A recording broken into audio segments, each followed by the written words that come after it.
Hello students, hope you all are fine. सब अच्छे से होंगे, ठंड का मज़ा ले रहे होंगे। ठंड की छुट्टियां चल रही हैं और यही टाइम है जिसमें हम अच्छे से रिवाइज कर सकते हैं। तो सारे बच्चे ये ना सोचें कि ठंड लग रही है तो आराम से रज़ाई में बैठेंगे। तो रज़ाई में नहीं बैठना है, रज़ाई में ही बैठना है। तो उसमें आपको अपनी प्रैक्टिस करते रहना है। प्रैक्टिस के लिए हम आपको चैप्टर वाइज लेक्चर लेकर आ ही रहे हैं, जिसमें आपको क्वेश्चंस करवाए जा रहे हैं। क्वेश्चन करवाने का पर्पज़ ये है कि आपको पता लग जाए कि हमारी जो तैयारी है वो अच्छे से चल रही है या नहीं। क्योंकि एनसीईआरटी के क्वेश्चन तो सब प्रैक्टिस हो जाते हैं, लेकिन क्वेश्चन जब एग्जाम में आते हैं तो बिल्कुल एनसीईआरटी से सेम नहीं होता, थोड़ी सी उसकी लैंग्वेज चेंज हो जाती है, तो हम उसको डील नहीं कर पाते। उसी की प्रैक्टिस के लिए हम 1 बाय 1 जो लेक्चर है चैप्टर्स के वो लेकर आ रहे हैं। इसी सीरीज में आज मेरा जो चैप्टर है वो है अरिथमेटिक प्रोग्रेशन, जिसके मोस्ट इंपोर्टेंट क्वेश्चन हम यहाँ पर प्रैक्टिस करने वाले हैं। तो चलिए शुरू करते हैं पहले क्वेश्चन से। पहला क्वेश्चन यहाँ पे एमसीक्यूज है, जो कि है 3 numbers in AP have the sum 30, यानी कि एपी के 3 नंबर हैं जिनका जो सम है वो क्या है, 30 है। What is it's middle term, तो हमें इसका मिडल टर्म बताना है। तो जो यहाँ पे नंबर्स हैं हमें नहीं पता वो 3 नंबर्स क्या है। तो जब भी एपी के नंबर्स हमें नहीं मालूम होते हैं और एपी हमें सपोज करनी पड़े, तो उसके लिए एक तरीका होता है एपी को सपोज करने का। तो let the 3 numbers, let the 3 numbers which are in AP, which numbers which are in AP। तो हमें ऐसे नंबर्स सपोज करने हैं जो AP में हो। तो हम कैसे सपोज करते हैं, पहली जो हमारा नंबर आ जाता है यहाँ पे हो जाएगा A माइनस डी, सेकेंड हो जाएगा A और थर्ड हो जाएगा A प्लस डी। एक्चुअली हम इसको इसी तरीके से सपोज क्यों करते हैं, हम ऐसे भी तो कर सकते थे ए बी सी भी तो एपी में हो सकता था, या हम ये भी सपोज कर सकते थे पहला A second A plus D third वाला ए प्लस 2D।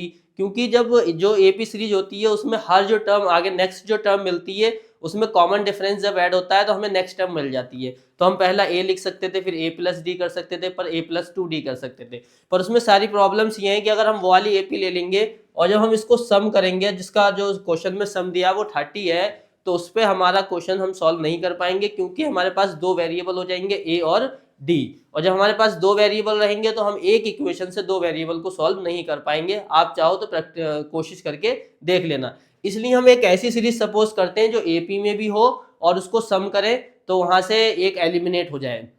कहने का मतलब ये है कि आप जब भी किसी भी एपी में, जब भी आपको एपी को सपोज करना पड़े, अपनी तरफ से एज्यूम करना पड़े, तो हमेशा इस तरीके से करें। यहाँ पे 3 थी तो मैंने A minus D A plus D ले लिया। इसी तरीके से अगर 5 होंगी तो आप लेंगे ए माइनस 2D, ए माइनस डी कॉमा ए प्लस 2D और ए प्लस डी। इस तरीके से हम ले सकते हैं। और यहाँ पे मेरी 3 टर्म्स थी तो ए माइनस डी फर्स्ट टर्म ले ली मैंने, ये मेरी फर्स्ट टर्म है, ये सेकंड टर्म है और ये वाली थर्ड टर्म है। और जो मिडल टर्म होगी वो बीच वाली होगी, यानी कि ए, ये वाली मिडल टर्म है और इसी की मुझे वैल्यू निकालनी है। क्वेश्चन ने मुझे क्या करा कि अगर मैं इन तीनों का सम कर दूं तो क्या हो जाएगा मेरे पास, अगर इन तीनों का सम कर दिया जाए तो सम करने के बाद जो मेरा आंसर आएगा वो आएगा 30। अब ये देखो मैंने सम कर दिया। अब यहाँ से क्या होगा, देखो डी और डी कैंसिल आउट हो गया, क्योंकि एक डी माइनस में और एक डी प्लस में, ये कैंसिल आउट हो गया। अगर कैंसिल आउट हो गया तो सिर्फ मेरे पास क्या बचा, ए और ए, यानी कि यहाँ पे 3A है, यानी कि 3A है।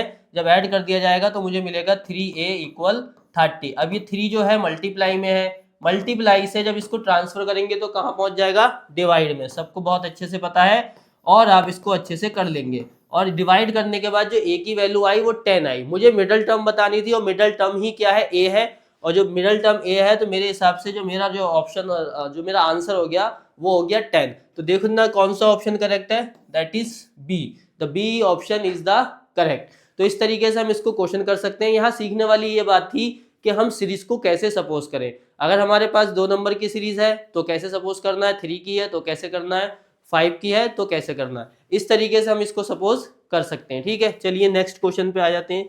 नेक्स्ट क्वेश्चन हमारा है if k plus 2, most important question, most of the time exam में आता है। k plus 2, 4k minus 6 and 3k minus 2 are 3 consecutive terms of an AP, then the value of k। हमें क्या बताना है, यहाँ पे वैल्यू ऑफ k बतानी है, k की वैल्यू बतानी है। कैसे बतानी है, जो ये हमारी 3 टर्म्स है, यानी कि जो k प्लस 2 है और दूसरी टर्म जो है वो हमारी है 4k माइनस 6, और जो थर्ड टर्म है that is 3k minus 6, sorry minus 2। ये मेरी 3 टर्म है और तीनों ही टर्म किस में है, एपी में है, ठीक है। अब तीनों ही टर्म एपी में है तो कैसे करेंगे, एपी मतलब इसको कैसे सॉल्व करेंगे, k+2। इसके लिए कंडीशन होती है, क्या कंडीशन होती है, यहाँ पे सपोज कर लो, जैसे मान लो हमारे पास जो कंडीशन होती है वो क्या होती है एपी की, that is 2b equal a+c। मैं थोड़ा इसको एक्सप्लेन कर देता हूँ ये क्या है 2b इक्वल a+c। क्या होता है, जब ए बी सी 3 टर्म्स हैं जो कि एपी में है, तो अगर वो एपी में होती हैं तो कंडीशन बनती है 2b इक्वल a+c। देखो कैसे, मैं आपको बता भी देता हूँ। मान लो ये a है, ये मेरा b है और ये c है। अगर ये एपी में है तो क्या कंडीशन बनेगी, अगर ये एपी में है तो b माइनस a, यानी कि कॉमन डिफरेंस निकाल लेंगे, d equal b minus a। इसी तरीके से एक बार और d निकाल लो जिसमें आप c माइनस b कर दो। अब कॉमन डिफरेंस क्या होते हैं, सेम होते हैं एपी के अंदर, तो हम लिख सकते हैं b minus a equal c minus b। अब क्या होगा, ये माइनस का भी इधर आएगा तो प्लस का हो जाएगा, और ये जो माइनस का a है उधर जाएगा तो प्लस का हो जाएगा, तो b प्लस b क्या हो जाएगा, 2b इक्वल a+c। तो इस तरीके से अगर कभी भी a, b और c कभी भी अगर ये AP में होंगे तो हमेशा हम कौन सी कंडीशन अप्लाई करेंगे, 2b इक्वल a+c। और इस टाइप का क्वेश्चन एग्जाम में जरूर आता है कि आपको 3 टर्म्स दे दी जाती हैं, k की फॉर्म में हो सकती हैं, x की फॉर्म में हो सकती हैं, या किसी भी वेरिएबल की फॉर्म में होती हैं, और कहा जाता है कि ये AP में है तो बताइए वेरिएबल की वैल्यू क्या है। तो इसी तरीके से सेम क्वेश्चन यहाँ पे है, जैसा कि आपने देखा ही है, हमें जो k की फॉर्म वाला है किस में दिया है, k+2 4k - 6 3k - 2 किस में है, AP में है। तो इसकी वजह से ये मेरा A हो जाएगा, ये मेरा B हो जाएगा और ये मेरा क्या हो जाएगा, C। तो कंडीशन क्या है AP की, 2b इक्वल a+c। तो 2 ये आ गया, b की वैल्यू क्या है 4k - 6 इक्वल a की वैल्यू हम देखें यहाँ पे तो k+2 प्लस c की वैल्यू क्या है 3k - 2। इस तरीके से हमने इसको लिख दिया। अब इसको कुछ नहीं करना है, सिर्फ सॉल्व करना है, तो सॉल्व कर लेते हैं। देखिए 2 4 जा 8k, 2 6 जा 12 इक्वल k, ये वाला k और ये वाला k दोनों ऐड हो जाएंगे तो हो जाएगा 3k प्लस k 4k, और ये 2 will be cancel out because 1 is plus 1 is minus. उसके बाद ये 4k को इधर ले आएंगे तो 8k - 4k, और -12 जब उधर जाएगा तो प्लस का हो जाएगा, और यहाँ से जब इसको माइनस करेंगे 8 - 4 तो हमें मिलेगा 4k। 8 - 4 4, 4k equal 12। तो k की वैल्यू यहाँ पे अगर हम करेंगे तो हो जाएगा 12/4, और ये हो जाएगा k की वैल्यू 3। तो यहाँ पे जो k की वैल्यू आई है वो 3 आई है। क्वेश्चन यही था, 3 consecutive terms of an AP then the value of k, k की वैल्यू बताइए। तो k की वैल्यू क्या आ गई हमारी 3, जो कि हमारा कौन सा ऑप्शन करेक्ट है, हमारा जो ऑप्शन है वो A करेक्ट है। तो यहाँ समझने वाली बात यह है, इंपॉर्टेंट बात यह है कि अगर 3 टर्म्स अगर आपको एपी में दे रखी हैं तो इसका मतलब उनकी जो कंडीशंस है वो आप किस तरीके से अप्लाई करेंगे। तो अगर ए बी सी सपोज करो एपी में है तो यहाँ पे जो कंडीशन लगती है वो हमेशा 2b इक्वल a+c लगती है, यानी कि बीच वाली टर्म को 2 से मल्टीप्लाई करते हैं, बाकी की 2 टर्म को ऐड कर देते हैं। तो इस टाइप का क्वेश्चन कभी भी आ जाए, प्रूफ में आता है कई बार ये क्वेश्चन, बहुत तरीके से आता है, लेकिन करने का तरीका जो मोस्ट इंपोर्टेंट फॉर्मूला है that is 2b equal a+c। यहाँ पे ये आपको समझ लेना है। नेक्स्ट क्वेश्चन देखो क्या है यहाँ पे, the sum of the first 15 term of an AP is 750, यानी कि sum of 15 the first 15 term, यानी कि फर्स्ट यानी कि शुरू से जो 15 टर्म्स हैं उनका जो सम है वो हमारा कितना है 15 है, S15। मैंने लिखा S बेस में 15, इसका मतलब हो गया the sum of first 15 term कितना है, the sum of first 15 term that is 750 and it's first term is 15। और जो इसकी फर्स्ट टर्म को काय से लिखते हैं, ए से लिखते हैं, सबको बहुत अच्छे से पता है, फर्स्ट टर्म लिखते हैं ए से। तो ए इक्वल क्या हो जाएगा मेरा 15। फाइंड इट्स 20 टर्म, मुझे क्या फाइंड करना है, A20 की वैल्यू फाइंड करनी है कि A20 क्या होगा, तो इसको मुझे फाइंड कर लेना। तो भाई कैसे फाइंड करेंगे, जल्दी से इसको सॉल्व कर लेते हैं।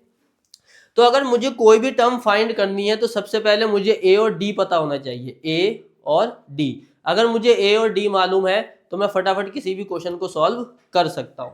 तो सबसे पहले आ जाइए, मुझे डी निकालना पड़ेगा क्योंकि मेरे पास ए तो है पर डी नहीं है। तो डी कहां से मिलेगा, इस वाले फॉर्मूले से मैं डी निकाल सकता हूं। और जब मुझे ए और डी एक बार मिल गया फिर मुझसे कुछ भी पूछ लो, मैं सारा कुछ आंसर बता सकता हूं और आप भी बता सकते हैं। एपी के अंदर अगर आपको ए और डी मालूम है तो आप सब कुछ उसका आसानी से फाइंड कर सकते हैं। तो पहला पर्पस, क्वेश्चन कितना ही कैसी भी हो, आपका जो पहला पर्पस होना चाहिए वो ए और डी को निकालना होना चाहिए। तो मैंने यहाँ से ए तो मुझे गिवन है, डी मैं यहाँ से निकालूंगा। S15 गिवन है मेरे को क्या 750। अब सबको पता है Sn का फॉर्मूला क्या होता है, Sn का फॉर्मूला n/2, पर n की जगह क्या है 15, तो यहाँ आ जाएगा 15/2।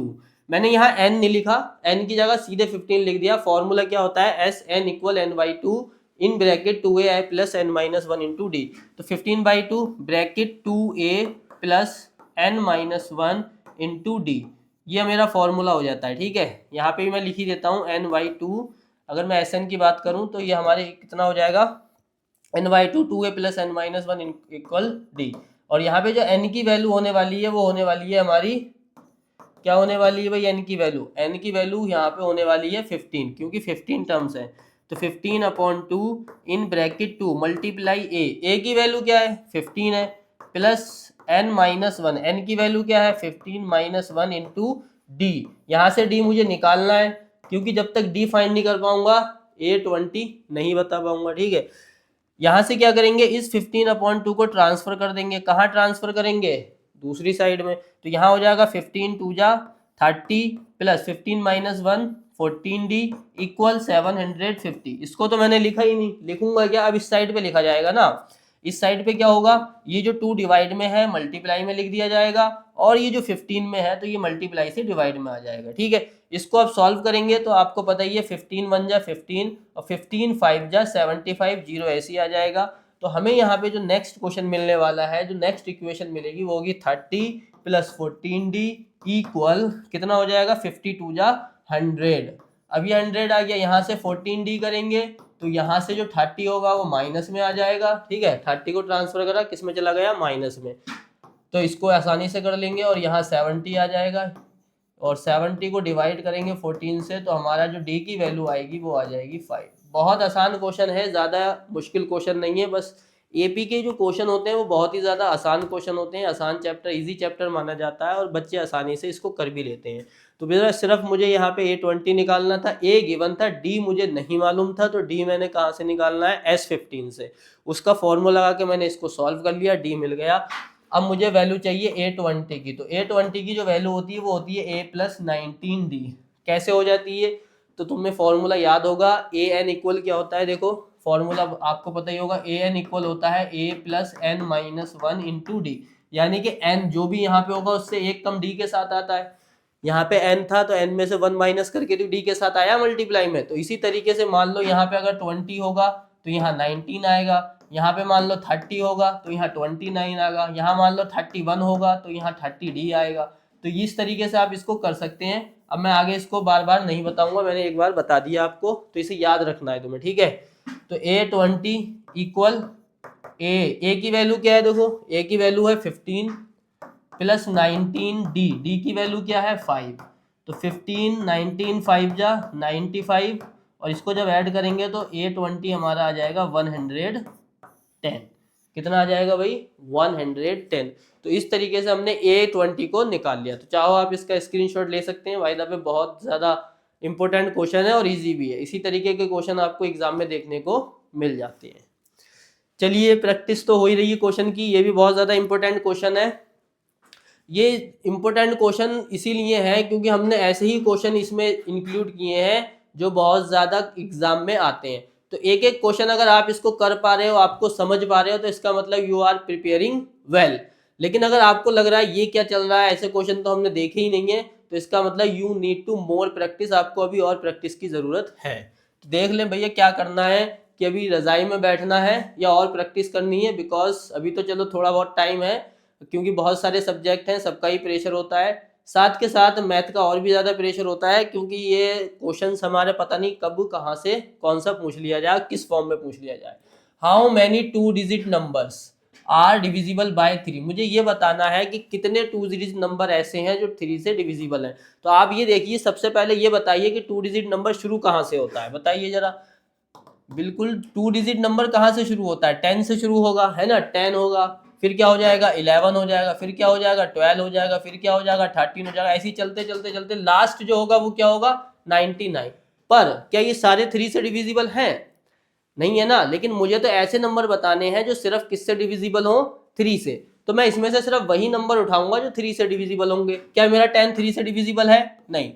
अरे डिविजिबल का मतलब होता है भाई जो नंबर जब हम 3 से डिवाइड करें और रिमाइंडर 0 आ जाए, ये होता है डिविजिबल। कंफ्यूज क्यों हो रहे हो डिविजिबल को लेकर?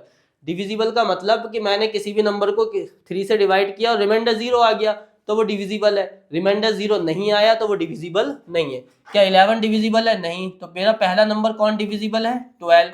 12 के बाद 13 भी नहीं होगा, 14 भी नहीं होगा, फिर कौन होगा? 15। इसी तरीके से हर बार 3 ऐड होता रहेगा और आपको ये नंबर मिलता रहेगा। या फिर हमें सारे नंबर निकालने की जरूरत भी नहीं है, 99 हमारा 3 से डिविजिबल हो जाएगा। सिर्फ हमने शुरू के 2 नंबर निकाल लो, लास्ट का 1 नंबर निकाल लो जो उससे डिविजिबल हो जैसा क्वेश्चन में दिया है। कई बार क्वेश्चन में 4 से डिविजिबल बोलेगा, कई बार 6 से बोलेगा, कई बार 8 से बोलेगा, तो आपको ऐसे ही करना है चाहे नंबर कोई सा भी आ जाए, ठीक है। एक और क्वेश्चन आ जाता है, कई बार 2 नंबर दे देता है कि डिविजिबल बाय 4 एंड 3। किससे डिविजिबल होना चाहिए? 4 एंड 3। तो इसके लिए भी आपका आसान सा काम है, आप क्या करो 4 3 को मल्टीप्लाई कर दो, क्या आ जाएगा? 12। अब वो नंबर देख लो जो 12 से डिविजिबल होंगे, क्योंकि वो सारे नंबर जो 12 से डिविजिबल होंगे वो 4 और 3 से भी डिविजिबल होंगे। दैट इज फंडामेंटल थ्योरम में मैंने आपको ये बताया था।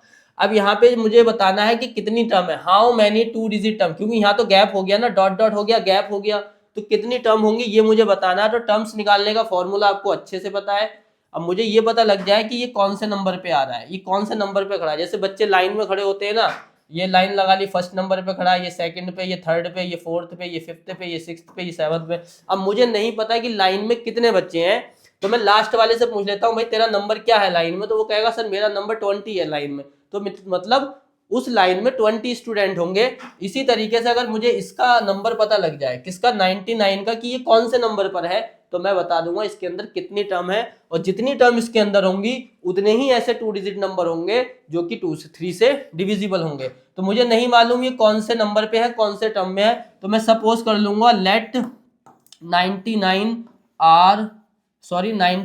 Is be written 99 be written at an, यानी कि जो इसकी पोजीशन है वो an है। इसकी पोजीशन क्या है? an। तो an अगर इसकी पोजीशन है तो an इक्वल क्या हो गया? 99।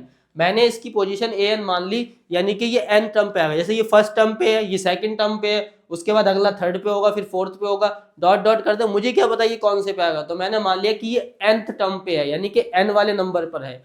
तो ये अगर n नंबर पे है तो an की वैल्यू 99 हो गई। अब an का फॉर्मूला क्या होता है? a plus n minus 1 into D equal 99, ठीक है। अब मुझे यहाँ से n की वैल्यू निकालनी है, n की वैल्यू निकाल लूंगा तो मुझे पता लग जाएगा इस पे कितने नंबर है। a की वैल्यू क्या है? 12। a की वैल्यू क्या है? 12 प्लस n मुझे फाइंड करना है -1 इंटू डी। डी कैसे निकालते हैं बताइए? डी कैसे निकालते हैं? Second term minus first term, fourth term minus fifth term. तो डी का मतलब a2 माइनस a1। तो 15 माइनस 12, a कितना आ गया? 3 इक्वल 99। तो ये जो 12 है मेरा, ये 12 उधर माइनस में चला जाएगा, n minus 1 multiply 3 equal 99 minus 12। और ये जो 3 मल्टीप्लाई में किस में जाएगा? डिवाइड में। तो जल्दी से माइनस कर दो, 87 आ गया, और ये आ गया आपका डिवाइड में, ठीक है। अब इसको डिवाइड करोगे तो कितना आएगा? n माइनस 1, 3 2 जा 6, 3 9 जा 27। और जो मेरा n माइनस 1 इक्वल कितना आ गया भाई? 29। तो 1 जब उधर ट्रांसफर होगा तो क्या हो जाएगा? 29 प्लस 1 30। तो यानी कि n की वैल्यू 30 आ गई। तो इसका मतलब ये 30वें नंबर पे है, 30वें नंबर पे है। तो इसका मतलब इस एपी में कितनी टर्म्स होंगी? 30 टर्म होंगी। तो इसका मतलब ऐसे नंबर कितने होंगे? 30 होंगे। तो हम लिख सकते हैं देयर आर, क्या लिख सकते हैं कंक्लूजन में? There are 30 numbers, 30 numbers which are divisible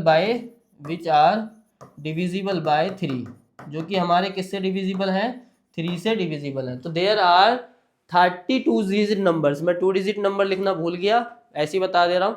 there are 32 digit number that is divisible by 3। Hope आपको आंसर समझ में आ गया होगा कैसे इसको करना है। इस टाइप का भी क्वेश्चन बहुत ज्यादा इंपॉर्टेंट रहता है और सबको करने का तरीका यही है। एक क्वेश्चन और इसमें इंक्लूड हो जाता है, मैं आपको बताता चलूं, सम का। किसका हो जाता है? सम का।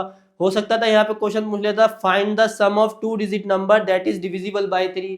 कैसे 2 डिजिट नंबर का सम फाइंड करो जो कि डिविजिबल बाय 3 है। तो उसको भी शुरुआत ऐसे ही करते और n की वैल्यू निकाल लेते, और जैसे ही हमें n मिल जाता उसके बाद हम इसका सम फाइंड कर लेते। ठीक है, तो फाइंड द सम के लिए भी हमारे लिए फॉर्मूला होता है SN n का मतलब 30 टर्म्स का आपको इसमें सम फाइंड करना था। कितने टर्म्स का?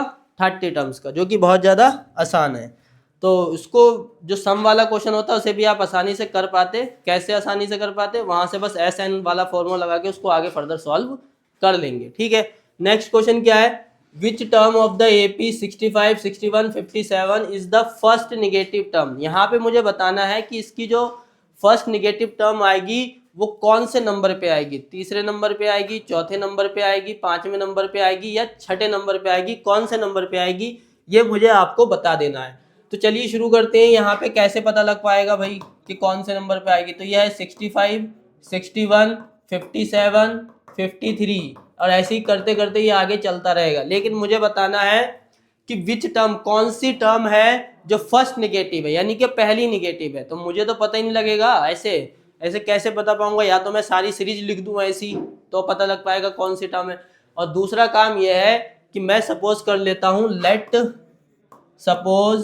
सपोज क्या सपोज कर लेंगे हम? लाएंगे यहाँ पे जीरो को। अगर मुझे जीरो की पोजीशन पता लग जाए, किसकी पोजीशन पता लग जाए? जीरो की, कि जीरो की क्या पोजीशन है, तो जीरो से पहले वाला पॉजिटिव होता है, जीरो से बाद वाला नेगेटिव होता है, जिसको हम आसानी से कर सकते हैं। तो let suppose zero be the part of series and its place is nth term. इसकी जो प्लेस है वो क्या है? nth टर्म है। मैंने क्या सपोज करा कि जीरो इसका पार्ट है और जीरो यानी कि पार्ट है, इसमें आता होगा, और इसकी जो टर्म्स का नंबर है वो क्या है? n है। तो इसका मतलब मैं इसको इस तरीके से लिख सकता हूं, an इक्वल 0, मतलब जीरो इसका पार्ट है और n नंबर पे आ रहा है, यानी कि मुझे नहीं पता फर्स्ट पे, सेकंड पे, थर्ड पे कितने पे आएगा, वो n नंबर पे आ रहा है। ठीक है, अब हम निकाल लेते हैं जीरो की पोजीशन। an का फॉर्मूला क्या होता है? सबको पता है, a plus n minus 1 into D equal 0। अब यहाँ से a की वैल्यू क्या है? a की वैल्यू वो होती है जो फर्स्ट टर्म होती है, तो फर्स्ट टर्म हमारी 65 है, प्लस n माइनस 1 डी की वैल्यू क्या होती है? d होता है हमारा, d की वैल्यू यहाँ आ जाएगी -4। डी की वैल्यू क्या आ जाएगी? -4। डी की वैल्यू निकालते कैसे हैं? a2 minus a1। इस तरीके से हम डी की वैल्यू निकाल लेते हैं, a2 माइनस a1। अब यहाँ पे जो ये 65 है इसको उधर ट्रांसफर करेंगे तो ये माइनस का हो जाएगा हमारा, माइनस का क्या हो जाएगा? 65, और ये माइनस का 4 मल्टीप्लाई में है यहाँ पे, तो इसे जब डिवाइड में करेंगे तो उधर पहुंच जाएगा ये डिवाइड में -4, और माइनस से माइनस कैंसिल हो जाएगा, तो n माइनस 1 इक्वल आएगा 65/4। इसको डिवाइड कर लीजिए, इसको क्या कर लीजिए भाई? डिवाइड कर लीजिए, n इक्वल -64। तो इसको जब डिवाइड करेंगे तो n माइनस 4 बन जा 4, और 4 6 जा 24, और उसके बाद पॉइंट लगाएंगे 10 हो जाएगा, 4 2 जा 8, 4 5 जा 10। ये हो जाएगा n इक्वल 16 माइनस 25 प्लस 1, और n की वैल्यू यहाँ पे आ जाएगी 17.25। पर ये क्या आपको अच्छे से पता होगा कि n की वैल्यू कभी भी पॉइंट में नहीं आती, n की वैल्यू तो एक नेचुरल नंबर आनी चाहिए। तो इससे दो बातें क्लियर हो जाती हैं कि जीरो एक तो इसका पार्ट नहीं है। पहला क्या, मैंने इसको जीरो को क्या माना था? इसका पार्ट माना था, तो पॉइंट में आंसर आ गया। तो पहला तो यही कंक्लूजन हो गया कि जीरो इस AP का पार्ट नहीं है। कई बार क्वेश्चन में पूछा भी जाता है कि बताइए कि ये वाली टर्म्स इसका पार्ट है या नहीं है, तो हम सपोज कर लेते हैं कि ये इसका पार्ट है और n की वैल्यू निकालते हैं। अगर n की वैल्यू होल नंबर आ गई, नेचुरल नंबर आ गई, यानी कि 1 2 3 कंप्लीट नंबर 4 5 6 7, क्योंकि काउंटिंग तो हमेशा 1 2 3 4 5 होती है ना, पॉइंटों में थोड़ी होती है, तब तो वो उसका पार्ट होगा। अगर उसकी जो पॉइंट की वैल्यू अगर n की वैल्यू पॉइंट में आ जाती है तो वो उसका पार्ट नहीं होगा, वो उसकी टर्म नहीं होगी। तो पहली बात, जीरो इसकी टर्म नहीं है। दूसरी बात, ये अब जो 17.25 आया, इसका मतलब ये कोई सीरीज है। मान लो ये सीरीज चल रही है, इधर से भी ये सीरीज चल रही है, और ये आ गया बीच में जीरो, पर जीरो इसका पार्ट नहीं है, जीरो इसका पार्ट नहीं है। लेकिन इतना तो पता लग सकता है कि इससे पहले वाली जो 17 है वो मेरी पॉजिटिव टर्म होगी, और इससे बाद वाली जो होगी वो निगेटिव होगी। ठीक है, यानी कि जब सीरीज चल रही है तो ये इधर से पॉजिटिव को जाते जाते कम होती जा रही है ना, तो निगेटिव में पहुंचेगी। तो ये जो A0 आया मेरा, इसकी जो वैल्यू आई है वो आई है 17.25। यानी कि ये वाली जो टर्म होगी 0 से पहले वो 17th टर्म होगी और उसके बाद वाली जो होगी वो 18th टर्म होगी, है ना। 17 के बाद 18 आता है, तो जो 17 वाली है वो तो है पॉजिटिव, लेकिन जो 18 वाली है वो हो जाएगी नेगेटिव, क्योंकि वो 0 से क्रॉस कर जाएगी। इसलिए इसकी जो फर्स्ट टर्म क्या हो जाएगी हमारी, फर्स्ट नेगेटिव टर्म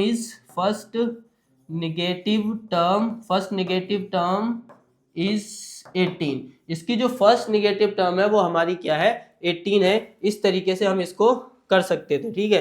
तो काफ़ी आसान सा क्वेश्चन हमने इसको किया, इस तरीके से हमने इसको सॉल्व कर लिया। तो इस टाइप का जब भी क्वेश्चन आए कि ये कोई भी एपी की दे दे और एक टर्म दे दे कि ये इसका पार्ट है या नहीं है, तो मैंने बता दिया, उसमें आप उसको an मान लो। अगर n की वैल्यू आपकी होल नंबर आ जाती है या नेचुरल नंबर आ जाती है तब तो वो उसका पार्ट है, अदरवाइज वो उसका पार्ट नहीं है। ऐसे ही मैंने यहाँ पे 0 को इसका पार्ट माना था, लेकिन वो इसका पार्ट नहीं है, लेकिन उससे जो पहले वाली 17 टर्म होगी वो पॉजिटिव होगी, उससे आगे वाली 18 क्या होगी, निगेटिव होगी। इसलिए जो इसकी फर्स्ट निगेटिव टर्म हो गई वो 18 हो गई। इसको बहुत आसानी से आपको समझ लेना है, ठीक है।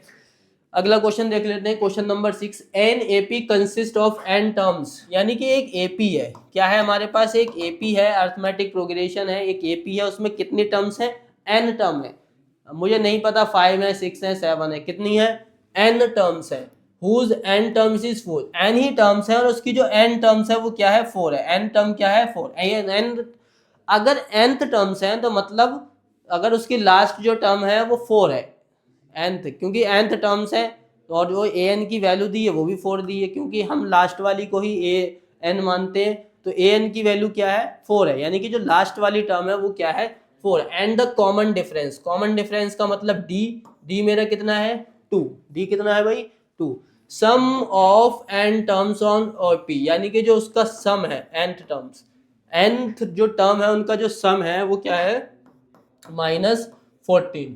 तो देन फाइंड n, सबसे पहले मुझे क्या फाइंड करना है, n फाइंड करना है, and also find the sum of first 20 terms, और उसके बाद 20 टर्म्स का सम फाइंड करना है। तो सबसे पहले मुझे क्या फाइंड करना पड़ेगा, मुझे क्या पता होना चाहिए, a और d मैंने अभी बताया था। आप सब कुछ फाइंड कर लोगे, S20, S30, S50, कुछ ना भी सम दे रखा हो, कोई भी टर्म पूछी हो, लेकिन उससे पहले तुम्हें a और d जरूर पता होना चाहिए, तभी तुम ये सारे क्वेश्चन कर पाओगे, अदरवाइज आप नहीं कर पाओगे। तो an की वैल्यू क्या है मेरी, 4। तो यहीं से हम अपने क्वेश्चन की स्टार्टिंग करेंगे। an इक्वल लिखेंगे 4, और यहाँ पे an का फॉर्मूला क्या होता है, a plus n minus 1 into D equal 4। अब यहाँ पे जो d की वैल्यू है वो कितनी है, 2 है। तो जो d की वैल्यू है वो कितनी है मेरी, 2 है, तो मैं d की वैल्यू क्या लिख दूंगा, 2 इक्वल 4। तो यहाँ से हो जाएगा a, 2n अंदर मल्टीप्लाई कर दो, 2n माइनस 2 इक्वल 4। इस 2 को मैंने अंदर मल्टीप्लाई कर दिया, फिर ये हो जाएगा a plus 2n equal 4 plus 2। तो a प्लस 2n इक्वल हो जाएगा 6, और यहाँ से a की वैल्यू आ जाएगी 6 माइनस 2n। तो a की वैल्यू क्या आ गई यहाँ से, 6 माइनस 2n, ठीक है। इतना हमने कर लिया, जो a की वैल्यू आ गई वो हमारी कितनी आ गई, 6 माइनस 2n, ये हमारी a की वैल्यू आ गई। पर a की वैल्यू आई है nth की टर्म में, पूरी प्रॉपर वैल्यू नहीं आई है। तो अभी इसको फिर यहाँ पे अब मुझे n निकालना पड़ेगा, तभी तो a की वैल्यू पता लगेगी। तो n निकालने के लिए मैं किसका सहारा लूंगा, इसका, ये है मेरे पास Sn, तो इसका यूज कर लेते हैं भाई, ये कोई खाली थोड़ी पड़ा रहेगा, इसकी वैल्यू दी है तो कुछ ना कुछ तो काम उठाना पड़ेगा, कुछ ना कुछ तो यूज करना पड़ेगा। क्वेश्चन में अगर कोई भी वैल्यू गिवन होती है तो उसका कोई ना कोई पर्पस होता है, उसका यूज होता है, ये भी आप सोच सकते हैं। इससे ये होता है क्वेश्चन हमारा आसान हो जाता है। अब मुझे पता लग गया n निकालना है, इसको तो मैंने सॉल्व कर लिया, d की वैल्यू डायरेक्ट 2 है, तो इसका मतलब अब n यहीं से निकलेगा सीधा सीधा। Sn का फॉर्मूला क्या होता है, n/2 in bracket 2a plus n minus 1 into D equal -14। n तो हमें पता ही नहीं है, तो इसको ऐसे ही रहने देंगे। 2a, a की वैल्यू की बात करें तो क्या हो जाएगी भाई, a की वैल्यू हमारी यहाँ पे ये रही, a की वैल्यू जो कि क्या है, 6 माइनस 2n। यहाँ से मैंने a की वैल्यू पुट कर दी, 6 माइनस 2n। घबराना मत कि a कहाँ से आ गया, a की वैल्यू यहाँ से ली गई है, 6 minus 2n plus n minus 1 into D. Sorry, D तो नहीं लिखना है भाई, डी की वैल्यू दे रखी है, कितनी दे रखी है, डी की वैल्यू 2, तो इक्वल में हो गया -14। अब जल्दी से इसको सॉल्व करके n की वैल्यू निकालते हैं, बिना टाइम बर्बाद किए जल्दी से निकालते हैं, ठीक है। तो ये रहा n/2, ये 2 हमारा अंदर मल्टीप्लाई हो जाएगा, 2 6 12, 2 plus minus -2 2 4n, plus 2n minus 2 equal minus 14। यहाँ भी 2 से मल्टीप्लाई कर दिया, यहाँ भी 2 से मल्टीप्लाई कर दिया। अब जल्दी से इसको ऐड कर लीजिए, माइनस 4n प्लस 2n कितना हो जाएगा, माइनस 2n, और माइनस 2 प्लस 12 कितना हो जाएगा भाई, ये हो जाएगा 10 इक्वल आ जाएगा माइनस 14।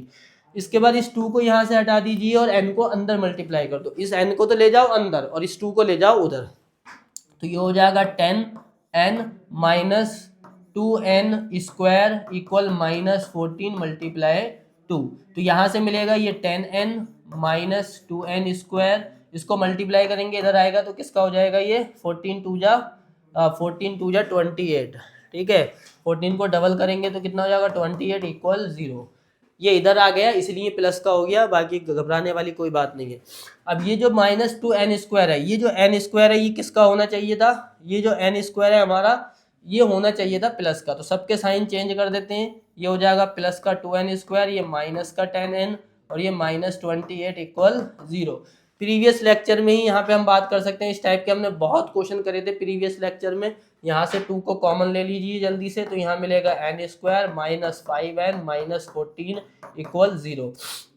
ये 2 उधर डिवाइड में चला जाएगा, तो डिवाइड में जाएगा तो 0 के साथ जब डिवाइड होगी तो 0 ही हो जाएगा, सबको अच्छे से पता है। ठीक है, अब यहाँ से ये क्या बन गई हमारी, ये बन गई क्वाड्रेटिक इक्वेशन। जो प्रीवियस लेक्चर जो मैंने आपको कराया था क्वाड्रेटिक इक्वेशन का, उसमें बहुत सारे ये क्वेश्चन कराए थे, तो जल्दी से इसको कर लेते हैं। मल्टीप्लाई करके 14 लाना है, माइनस करके 5 लाना है, तो बताइए कौन सा ऐसा नंबर होगा जिसको मल्टीप्लाई करें तो 14 आ जाए और माइनस करें तो क्या आ जाए 5, तो वो होता है आपका 7 माइनस 2। इसको मैं इस जल्दी से करा दे रहा हूँ क्योंकि आपने मेरा प्रीवियस लेक्चर जरूर देखा होगा, उसमें ये सारी चीज़ें मैंने आपको बहुत अच्छे से बताई हैं, और इसको हम कर लेते हैं। और यहाँ से हमारा कॉमन आ जाएगा n, तो ये हो जाएगा n माइनस 7, और यहाँ से कॉमन आएगा 2n, तो ये भी हो जाएगा n माइनस 7 इक्वल 0। अब क्या कॉमन आ जाएगा भाई, दोनों में कॉमन आ जाएगा n माइनस 7, और यहाँ से बचेगा n प्लस 2 इक्वल 0। अब या तो ये 0 के इक्वल है या ये 0 के इक्वल है, तो n माइनस 7 को 0 के इक्वल कर लो तो n की वैल्यू आ जाएगी 7, और प्लस 2 इक्वल 0 कर लो तो n की वैल्यू आ जाएगी माइनस 2। तो ये तो नॉट वैलिड है, माइनस 2 कभी भी किसी की वैल्यू नहीं होती। तो जो n की वैल्यू है वो राइट करेक्ट वैल्यू जो n की है वो क्या है, 7 है। तो मैंने क्या करा, n की वैल्यू निकाल ली, n की वैल्यू क्या आ गई 7। अब ये देखिए मुझे a की वैल्यू बतानी थी कि a की वैल्यू क्या है, यही तो फर्स्ट टर्म मुझे थी, तो यहाँ पे a की वैल्यू पुट, यहाँ पे n की वैल्यू पुट कर देते हैं, 6 माइनस 2 मल्टीप्लाई n की वैल्यू क्या है 7, तो a इक्वल हो जाएगा 6 माइनस 2 7 जा 14, तो a इक्वल हो जाएगा 14 माइनस 6 माइनस 8। तो जो a की वैल्यू आ गई वो हो गई माइनस 8, और d की वैल्यू क्या है 20 है। तो यहाँ पे जो मोस्ट इंपोर्टेंट क्वेश्चन था वो यही था कि a और d कैसे निकालें। देखो क्वेश्चन क्या दिया था, क्वेश्चन हमारा था find n also find the sum of first 20 term. मुझे क्या था n निकालना था, तो n मेरा आ गया 7 और मुझे a मिल गया। अब a भी है मेरे पास, d भी है, n भी है, सब कुछ है। अब मुझे 20 टर्म्स का सम निकालना है जो कि बहुत आसान है। S20 अगर मुझे फाइंड करना है तो इसका फॉर्मूला होता है 20/2 bracket 2a plus n minus 1 into D. ये मेरा जो है n का फॉर्मूला होता है भाई, ये क्या होता है n का फॉर्मूला। ठीक है, अब n की जगह आप क्या रख दो 20 और इसको सॉल्व कर लेंगे। तो आगे का ये आपका होमवर्क है, इस क्वेश्चन को आप खुद से कराएंगे और इसका आंसर हमें कमेंट करेंगे। ठीक है, सारे बच्चे इसे कमेंट जरूर करेंगे ताकि मुझे पता लगे कि आपने इस क्वेश्चन को सॉल्व किया है, क्योंकि ये ज़्यादा मुश्किल नहीं है। चलिए अपना नेक्स्ट क्वेश्चन देखते हैं। नेक्स्ट क्वेश्चन है find a and b so that number a 7 b 23 are in AP। मुझे a और b निकालना है और ये किस में है, AP में है। तो भाई जब भी अगर कोई भी टर्म्स AP में होती है तो वह कॉमन डिफरेंस सेम होता है, d क्या होता है सेम होता है। यानी कि अगर मैं यहाँ पे लिखूंगा, क्या लिखूंगा a2 माइनस a1 किसके इक्वल हो जाएगा a3 माइनस a2 के। यानी कि हमेशा दो टर्म्स का जो डिफरेंस होता है, यानी कि जो फॉर्मूला होता है वो क्या होता है आपको पता ही होगा, an plus 1 minus an equal d। ये हमारा कॉमन डिफरेंस होता है। और AP में जो कॉमन डिफरेंस होता है वो हमेशा कैसा होता है, सेम होता है। इसलिए हम लिख सकते हैं a2 minus a1 equal a3 minus a2। a2 की वैल्यू क्या है 7, a1 की वैल्यू क्या है a, a3 की वैल्यू क्या है b, और a2 की वैल्यू क्या है 7। तो यहाँ से ये जो 7 है, इधर से ये 7 इधर आएगा तो प्लस हो जाएगा, और ये उधर a जाएगा तो ये कैसा हो जाएगा, ये भी प्लस हो जाएगा। यानी कि a को उधर ले गए तो यानी कि ये हो जाएगा 7 + 7 14 और a प्लस बी की जो वैल्यू आ गई वो आपकी क्या आ गई 14 आ गई। ठीक है, अब मुझे क्या करना है, a और b की वैल्यू निकालनी है। तो a और b का सम आ गया ना। अब आगे एक कंडीशन और लगा देते हैं, अगली बार लगाते हैं a3 - a2 = a4 - a3। कोई भी आप AP इसमें लिख सकते हैं because the common difference are same. बहुत आसानी से आप इसको समझ सकते हैं। a3 की वैल्यू क्या है, यहाँ पे a3 की वैल्यू b है और a2 की वैल्यू क्या है 7 है। इसी तरीके से a4 की वैल्यू क्या है 23 और भैया a3 की वैल्यू क्या है b। तो यहाँ से हमें मिलेगा b, उधर से माइनस b इधर आएगा तो प्लस का हो जाएगा और ये 24 -7 उधर जाके प्लस हो जाएगा, बदल लेगा अपने आप को, यानी कि माइनस से प्लस हो जाएगा, निगेटिव से पॉजिटिव हो जाएगा। b + b 2b = 24 + 7 कितना होगा, ऐड करके बताओ भाई जल्दी से जरा। 24 और 7 हो जाएगा आपका आई थिंक 31। 24 और 7 कितना हो जाएगा 31। तो b की वैल्यू क्या आ जाएगी 31/2। तो ये मेरी b की वैल्यू हो गई, दैट इज 31/2। क्या हो गई भाई b की वैल्यू 31/2। सही है, यहाँ चेक कर लिया a3 हमारा b है, ठीक है, a2 हमारा 7 है, सही है। 423 - b 23। a4 की वैल्यू यहाँ पे थोड़ा सा गड़बड़ हो गया भाई, a4 की वैल्यू 24 नहीं है, a4 की वैल्यू, ये वैल्यू जो है मैंने गलत लिख दी है, पता नहीं कैसे लिख दी। यहाँ पे 3 दिखा है, देखो यहाँ 23 लिखा हुआ है कि नहीं है, और यहाँ कितना लिखा है मैंने 24। तो ये वैल्यू जो मैंने लिख दी गलत लिख दी है, पता नहीं कैसे लिख दी, मुझे खुद पता नहीं लगा। तो कई बार ऐसा हो जाता है कि हमें हमारा दिमाग में तो नंबर सही चलते होते हैं पर हम लिख गलत देते हैं। इसीलिए कहा जाता है कि जब भी क्वेश्चन कंप्लीट कर लो तो एक बार रीचेक जरूर कर लिया करो, क्योंकि ये गलतियां हो जाती हैं, कोई ये नॉर्मल है, ये मोस्ट ऑफ द टाइम हो जाती हैं कि लिखा हुआ वहाँ कहीं होता है, लिख हम कुछ और देते हैं। क्यों? क्योंकि हमारे दिमाग में तो सही चलता होता है लेकिन गड़बड़ हमारे लिखने में हो जाती है। तो b - b इधर आ जाएगा तो प्लस हो जाएगा और ये हो जाएगा 23 + 7। तो यहाँ से मिलेगा 2b प्लस और यहाँ मिलेगा 30 और b इक्वल हो जाएगा 30/2। तो b की वैल्यू क्या आ जाएगी 15। अब भाई b की वैल्यू 15 आ गई, इसे इक्वेशन 1 मान लो। नाउ फ्रॉम इक्वेशन 1 क्या है, फ्रॉम इक्वेशन 1 ab = 14। a की वैल्यू मुझे फाइंड करनी है, b की वैल्यू 15 है तो 14। तो भैया a की वैल्यू आ जाएगी 14 - 15 जो कि हो जाएगा a = -1।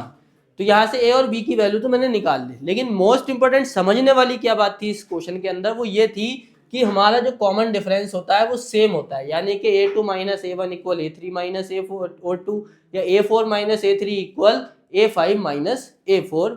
ये हमारा क्या होता है, कॉमन डिफरेंस सेम होता है। उसी को चेक करने के लिए यहाँ पे हमसे a और b की वैल्यू निकलवाई गई है।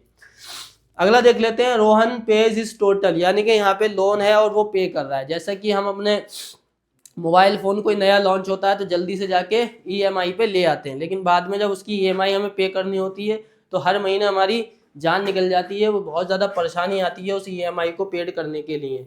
क्योंकि कोई भी चीज़ EMI पे लेना तो आसान है लेकिन उसकी EMI को पे करना बहुत मुश्किल है। ठीक है, तो इस भैया इसको समझ लें। तो कोई भी काम अगर फ़ोन लें कुछ भी लें तो अपना कैश में ले जाके, उससे हर महीने की आपकी टेंशन ख़त्म हो जाएगी। इधर उधर टेंशन EMI की, उधर एग्जाम की टेंशन, कितनी टेंशन पाल के रखोगे।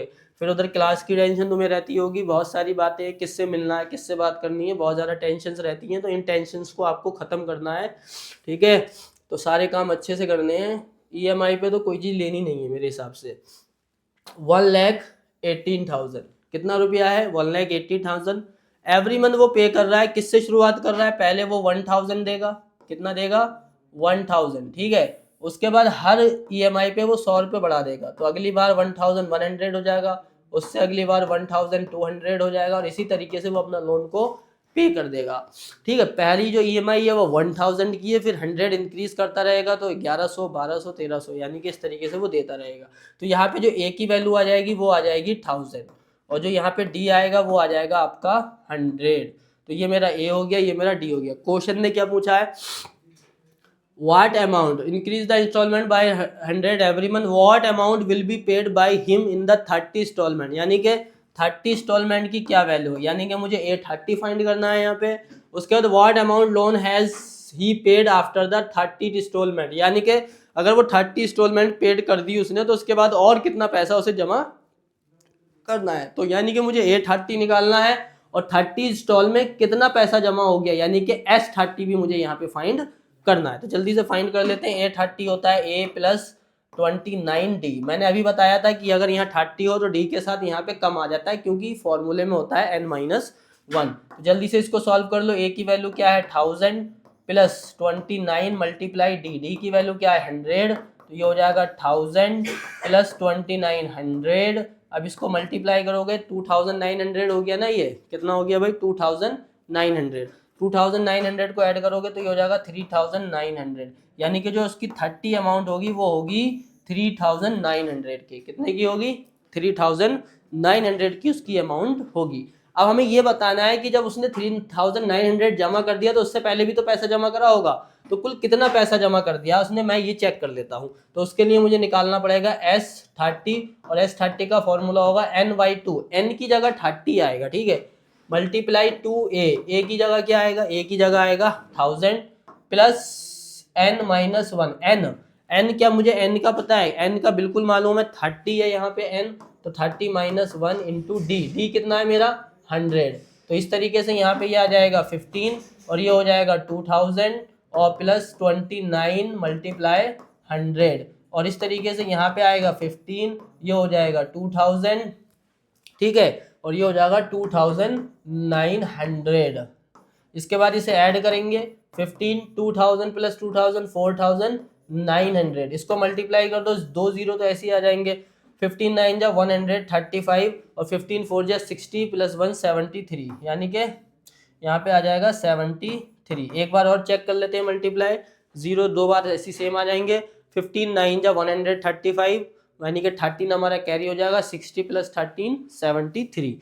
तो ये पैसा उसका जमा हो गया, ये पैसा क्या हो गया उसका जमा हो गया। अभी उसे और कितना, क्वेश्चन क्या कह रहा है, क्वेश्चन कह रहा है कि what amount of loan has he paid after the 30 installment, यानी कि उसने 30 इंस्टॉलमेंट तो पेड कर दी, उसके बाद भी और कितना पैसा जमा कराएगा। तो टोटल जो ही हैज टू पे, उसे अभी कितना और पैसा देना है। टोटल तो पैसा कितना था 1,18,000, कितना है 1,18,000, जिसमें से 73,500 उसने क्या कर दिया जमा कर दिया। अब माइनस इसको करने के बाद जो भी आंसर आएगा उसे वो और पे करना है। तो 2 जीरो तो ऐसे ही आ जाएंगे, और 10 माइनस 5 5 7 माइनस, और यहाँ 7 आ जाएगा, और 7 माइनस 3 कितना हो जाएगा 4, और यहाँ पे बचेगा 11 माइनस 7 4, यानी कि उसे कितना सबमिट करना पड़ेगा 44,500 अभी और उसको क्या करना पड़ेगा भाई, सबमिट करना पड़ेगा। ठीक है, समझ में आ गई बात। हमने माइनस कर दिया और इतना इसको और सबमिट करना पड़ेगा। कितना सबमिट करना पड़ेगा 44,500, माइनस चेक कर लेना। ठीक है, अगला क्वेश्चन क्या है, the ratio of the 11 terms, यानी कि 11 टर्म्स का जो रेशियो है विद 18 टर्म्स। 11 टर्म का रेशियो 18 टर्म के साथ कितना है 2:3। तो यहाँ पे इसको फ्रैक्शन में लिखा जा सकता है आसानी के साथ, क्योंकि जब भी कभी हमारे पास रेशियो आता है उसे हम किस में लिखते हैं, फ्रैक्शन में लिख लेते हैं। और A11 डायरेक्ट लिखा जाएगा A प्लस 10D, और A18 लिखा जाएगा direct 17D equal two upon 3। यहाँ से क्या होगा, ये 3 इसके साथ मल्टीप्लाई हो जाएगा, है ना, ये 3 डिवाइड के साथ इसके साथ मल्टीप्लाई हो जाएगा, और ये 2 में ये वाला आ जाएगा मल्टीप्लाई में। इसे ही बोलते हैं क्रॉस मल्टीप्लाई। क्रॉस मल्टीप्लाई ही हो जाता है, इसे मान लेते हैं, लेकिन रूल तो हमें पता है ना, ये डिवाइड में तो इसके साथ मल्टीप्लाई में, ये डिवाइड में तो इसके साथ। ये हो जाएगा 3 multiply A 3A plus 30D equal 2A plus 34D। उसके बाद इसको क्या करेंगे 3A माइनस 2A हो जाएगा इक्वल में 34D माइनस 30D हो जाएगा। तो 3A माइनस 2A 34 4D, यानी कि A इक्वल कितना हो गया मेरा 4D हो गया। यानी कि यहाँ पे मेरा जो आंसर आ गया A इक्वल वो कितना आ गया भाई 4D आ गया। A इक्वल 4D मैंने यहाँ पे निकाल लिया।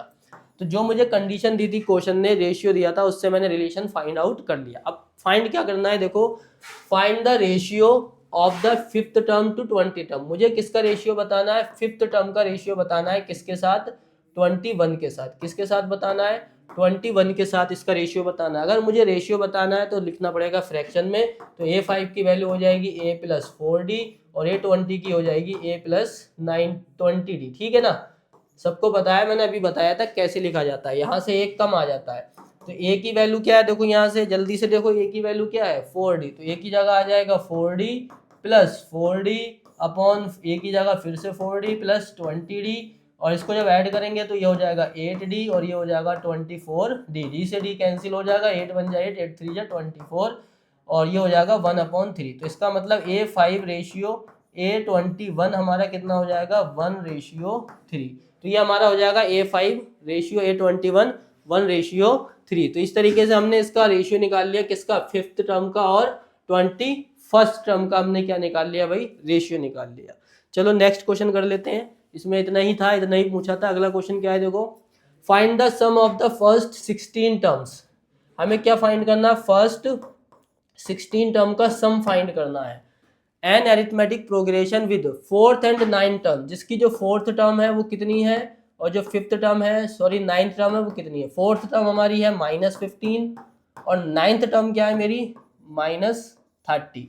तो ये जो टर्म्स है ये है हमारी A9 और ये जो टर्म है ये है A4 और S16 हमें निकालना है। तो मैंने बताया था S16 निकालना हो, S18 निकालना हो या A18 निकालना हो, तुम्हें तो A और D पता होना चाहिए। A और D किसकी हेल्प से मिलेंगे, इसकी हेल्प से मिलेंगे। ठीक है, देखो कैसे मिलेंगे इसकी हेल्प से, मैं इसको करता हूँ, सॉल्व करके दिखाता हूँ आपको इसकी हेल्प से कैसे मिलेंगे। सबसे पहले A4 उठा लीजिए। A4 इक्वल कितना है, -15।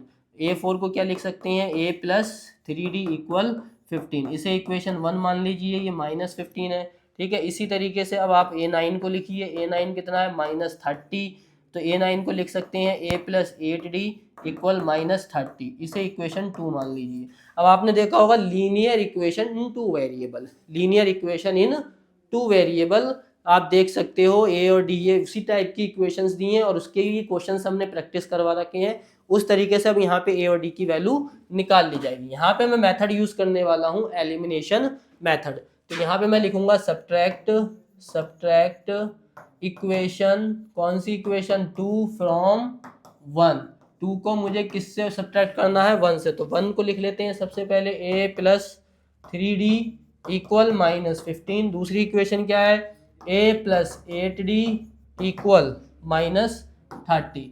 ये मेरी दोनों इक्वेशन है। और मैंने बताया था प्रीवियस लेक्चर में जब इसकी प्रैक्टिस कराई थी कि अगर आप ऐड करते हैं तो साइन नहीं बदलेंगे और अगर आप सब्ट्रैक्ट करते हैं तो साइन बदलेंगे। तो मैं यहाँ पे इसे सब्ट्रैक्ट कर रहा हूँ तो मुझे साइन को बदलना पड़ेगा। A से A कैंसिल हो जाएगा, यहाँ मिलेगा -5D और यहाँ मिलेगा मुझे 15। कितना मिलेगा यहाँ पे, 15। ठीक है, तो D की वैल्यू हो जाएगी 15/-5, यानी कि D की वैल्यू हो जाएगी -3। अब D की वैल्यू तो मिल गई, D की वैल्यू तो मिल गई, पर A की वैल्यू तो अभी भी निकालनी है मुझे। D की वैल्यू तो मिल गई, तो put the value of D in equation 1। Put the value of D in equation 1। Put the value of D in equation 1। कौन सी इक्वेशन में पुट कर देंगे, इक्वेशन 1 में इसको क्या कर देंगे, पुट कर देंगे। इक्वेशन 1 क्या है मेरी, इक्वेशन 1 क्या है, देखो, A + 3D = 15। A + 3D = -15। तो यहाँ पे D की वैल्यू पुट कर दो। D की वैल्यू क्या है, -3। तो ये -3 हो जाएगा, -15। तो A ± -3 3 जा 9, -15। ठीक है, इसको थोड़ा सा और सेट कर लो ऊपर को, और ये जो हो जाएगा A = -15 + 9, जिससे मुझे A की वैल्यू क्या मिलेगी, -15 + 9 कितना हो जाएगा, -6। अब भाई देखो, मुझे A भी मिल गया, D भी मिल गया, A भी मिल गया, D भी मिल गया, तो मिला क्या नहीं, फिर A भी मिल गया और D भी मिल गया। मुझे फाइंड क्या करना है, फाइंड क्या करना है, फाइंड द फर्स्ट 16 टर्म। मुझे फाइंड करनी है 16 टर्म्स, सॉरी क्या फाइंड करना, find the sum of 16 term. 16 terms का फाइंड करना है। A और D मेरे पास है, तो 16 टर्म्स का फाइंड सम कैसे फाइंड करेंगे, मैं लिखूंगा S16 इक्वल। ठीक है, 16 टर्म्स का अगर सम फाइंड करना है तो लिखेंगे S16 16/2 ब्रैकेट 2A। A की वैल्यू क्या है, -6। A की वैल्यू क्या है, -6। 2A + n-1। n कितना आ जाएगा, 16 - 1 इंटू D। D कितना है, D की वैल्यू है -3। सब कुछ गिवन है, बस सॉल्व करना है क्वेश्चन को और कुछ नहीं है। तो यहाँ हो जाएगा 8 और यहाँ हो जाएगा ±6 2 जा 12 और यहाँ हो जाएगा +6 - 1 15 × -3। इसको बंद कर देंगे ब्रैकेट को, ये हो जाएगा 8 - 12 ± -15 3 जा 45 और दोनों को जब ऐड करेंगे यहाँ पे, सही है, दोनों को जब ऐड करेंगे तो आएगा 5 2 7 4 1 57। अब मल्टीप्लाई कर दो, प्लस माइनस माइनस, 8 7 जा 56, 8 5 जा 45, तो 400 माइनस 456 इसका आंसर आ गया। ठीक है, तो इस तरीके से हमने क्वेश्चन को सॉल्व किया। सबसे पहले हमने क्या फाइंड किया भाई, यहाँ पे सबसे पहले हमें दो कंडीशंस दी थी इस क्वेश्चन के अंदर, A4 और A9, उससे हमने दो इक्वेशन बनाई, A और D निकाला। ए और डी निकालना क्यों इंपॉर्टेंट है स्टूडेंट्स? ए और डी निकालना इसलिए इंपॉर्टेंट है कि एक बार अगर ए और डी मिल गया तो समझ लो आप फिर क्वेश्चन में आपसे कुछ भी पूछा हो आप उसे आसानी से सॉल्व कर सकते हैं with the help of formulas जो आपको गिवन है।